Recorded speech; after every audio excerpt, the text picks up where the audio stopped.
Bonsoir à tous, après avoir vu le super plugin qui s'appelle H5P, je vous propose ce soir de découvrir un nouveau plugin qui est très intéressant pour vous. Ce plugin s'appelle Embed Any Document. Avec ce plugin, vous allez pouvoir uploader sur vos leçons, vos articles ou vos pages, des documents PDF, des documents PowerPoint. C'est donc une fonctionnalité qui est très intéressante que vous allez pouvoir greffer donc, sur votre site e-learning. Comment cela fonctionne? Alors, ce document, donc en effet, donc ce plugin qui est donc ici, il faut donc naturellement l'installer puis l'activer sur votre site web.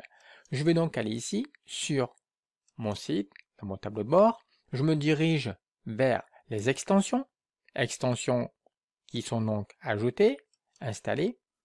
Si l'extension n'est pas encore installée, il faudra donc commencer par ajouter. D'accord, toujours. Après, je vais ici récupérer donc le nom. Je vais taper dans la zone de recherche Embed Any Document. Et je vais voir qu'en effet, donc ce document-là, ce plugin-là n'est pas encore installé et activé donc sur mon PC. Là, en l'occurrence, il l'est, mais logiquement pour vous, ce ne sera pas encore le cas. Il faudra donc l'installer, puis l'activer pour qu'il soit actif sur votre WordPress. Moi, c'est le cas. Je me dirige vers extension installée pour voir s'il y a bien donc la ligne consacrée à ce plugin. Et donc, c'est le cas. Le plugin est donc ici. Si j'ai besoin donc de plus d'informations, de plus de précision, je peux cliquer sur afficher les détails parce que parfois, l'installation ou la description pour voir comment fonctionne donc le plugin sera donc nécessaire pour l'utiliser donc de manière efficace. Donc vous voyez donc les procédures d'installation, la FAQ, la liste de modifications ou voir des captures d'écran pour faire fonctionner donc le plugin.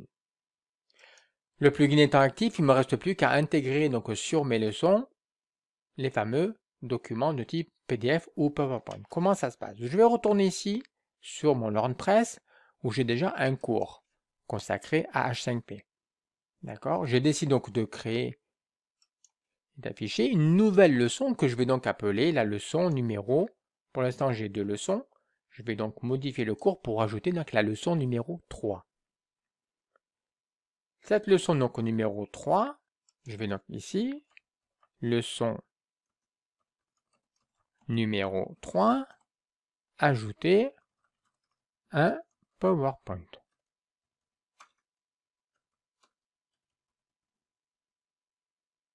D'accord. Et je fais mettre à jour. Dès que c'est actif comme cela, qu'est-ce que je peux faire d'autre? Je peux commencer aussi par décaler naturellement. Ici, hop, la leçon numéro 3, juste au-dessus donc du quiz. Ça permet de mieux structurer donc le cours.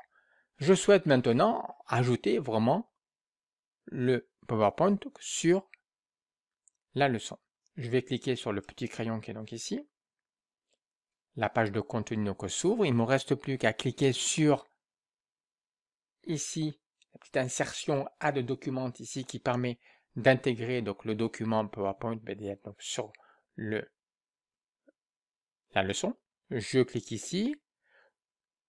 Naturellement, donc j'ai un document disponible sur ma bibliothèque média qui se retrouve ici, mais si le document je ne l'ai pas encore téléchargé, il faudra ici cliquer sur téléverser les fichiers pour aller sélectionner les fichiers sur ton PC pour les rapatrier sur ta bibliothèque média. Moi, c'est déjà le cas. Le document est ici. Je le sélectionne et je viens l'intégrer. Il va s'afficher à 100% hauteur, largeur. Je décide de l'afficher non pas à 100%, mais plutôt à 75% et 75% au niveau dimension. Je fais insérer. Le document est donc ici. On voit que c'est un shortcode, puisqu'en effet, c'est intégré dans ce shortcode-là. Crochet ouvert ici et crochet donc fermé. Je fais mettre à jour. Ayant fait donc mettre à jour, je peux désormais afficher donc la leçon qui est ici et voir qu'en effet, ajouter un PowerPoint, le PowerPoint va donc s'afficher ici sur la leçon donc numéro 3. Vous avez donc en fait chargé sur WordPress des documents de type PowerPoint, PDF ou Excel ou autre sur votre système d'e-learning, sur votre LMS. Voilà, c'est donc une petite présentation assez rapide d'un plugin qui paye pas de mine et qui est très intéressant, Embed Any Document, qui permet de charger des documents PDF ou autres sur vos contenus donc de cours. Voilà. Je vous souhaite une excellente soirée et je vous dis à très bientôt pour une nouvelle vidéo consacrée à ce LMS. Merci, à bientôt.